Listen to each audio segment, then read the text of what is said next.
It's amazing what you and God can do in any area of your life, any area of your flesh. He wants to walk in that area with you. He's not afraid of those areas. He loves going into those places and going, I am here.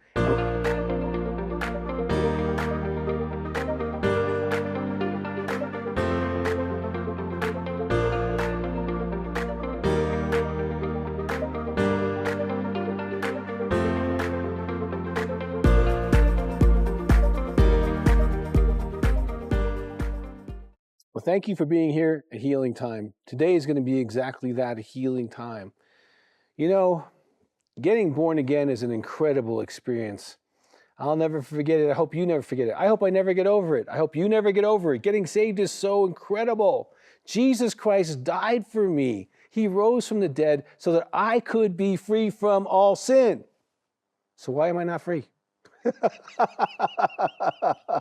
Why did I still have some, let's say, habits, ideas, or thoughts that were kind of troubling and less godly than I would have wanted as a young man or even as a mature man? You know, things bubble up in our flesh. You know, as we get saved, it's not the cure, it's the beginning of a battle. It's a beginning of claiming the inheritance. In the Old Testament, the inheritance was a physical land, the land of Israel. But when God gave the inheritance, there was already muck in it.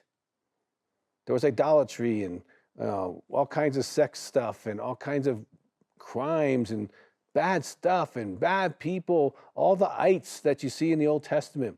And then God said, that's yours, that place, but you have to kill everybody in it to get it. Right? And they physically went to war, and sometimes they killed everybody, sometimes they didn't. And the people they didn't kill, they ended up having problems with, and they're still having problems today with the same group of people that they didn't kill back then. Does that sound like your flesh? Sometimes you kill it, sometimes you just agree with it and say, well, just a little bit. But then it starts coming back, and it starts getting control of you. And you don't have a grip on it. And you keep promising yourself, I'm going to stop this. I'm going to get better. I'm going to be more patient. I'm going to be more kind. And what happens is you end up failing again. Now, I know that. We're all like that. We're all human Christians, okay? I wish we got all of the divine nature instantly. But I feel like that's the gift that God's promising us. In Christ Jesus, we can be like him. We can have the mind of Christ. We can renew our mind. We can do these things. We can be like him. We can think like him, feel like him, love like him. And it'd be great if we could do that 24/7. That's the goal. But there's some monsters in our land. There's pride. There's lust of the eyes. There's, the pride of life. There's things in our heart. There's stuff we learn from our family of origin about anger and hate and prejudice and unkindness and selfishness. There's things in our own just personality that aren't exactly Jesus-like. And the Spirit of God is pushing us into that battle and saying, let's get a grip on that. Let's kill that. I'll go with you. But getting a grip is sometimes a lot harder than we think, isn't it? If you're married, your marriage can easily expose the areas of your flesh that you have yet to get under the control of the Spirit of God. Right? You thought you were all Mr. Wonderful or Mrs. Wonderful, Christian, Jesus person, because the only person you were in conflict was you. You got up in the morning, decided, do I get up or do I not get up? And whatever you decided was fine. Do I eat this or do I go out to eat? Whatever you decided was fine. You don't have to negotiate with anybody. There's no second opinion. There's no one calling you out and saying, you've been in bed for 9 hours, get your little self out of bed. There's things to do. You had no conflict, so you thought you were really wonderful. Then you get married, and of course you sold them that you were wonderful, right? Okay, because you really thought you were. And in some ways you might have been. However, when you get married, it begins to kill your flesh. And you realize that people don't sleep 12 hours a day. And you realize they don't go out to eat all the time, that they actually cook. And you realize that some people actually expect you to put dishes in the dishwasher or to wash them. And they expect you to put the toilet seat down. And they expect you to put your toothpaste away. And all these expectations all of a sudden expose different things that you don't have a grip on. But you need to get a grip on. And you might have tried, but you've not been successful.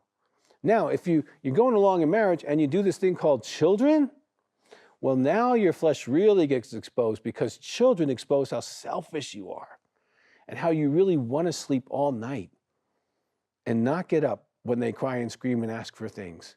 Okay? And how selfish you are with your money, because now you have to give so much of it away, right? And how selfish you want to be with your time and watching TV and doing things that you got to do when you were single and married. But now more responsibility has exposed more of you. And, if you're really blessed, you'll have a child just like you. And you'll go, wow, that's what it's like to live with me? Oh my gosh, my spouse is such a saint, right? And so we go through life needing to get a grip on things. And as a psychologist, as a Christian counselor, I work a lot with Christians who struggle, sometimes with very big things like porn addiction and things like that. But I also work with Christians who just want to get their life better.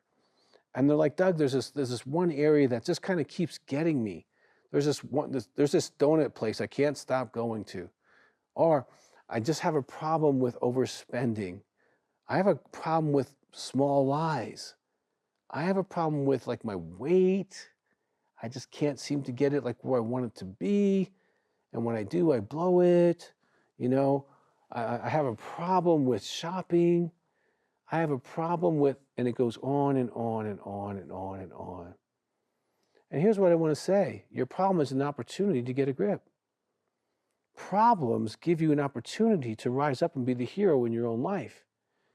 An issue like this is the giant in the land that you get to slay and go, God was with me.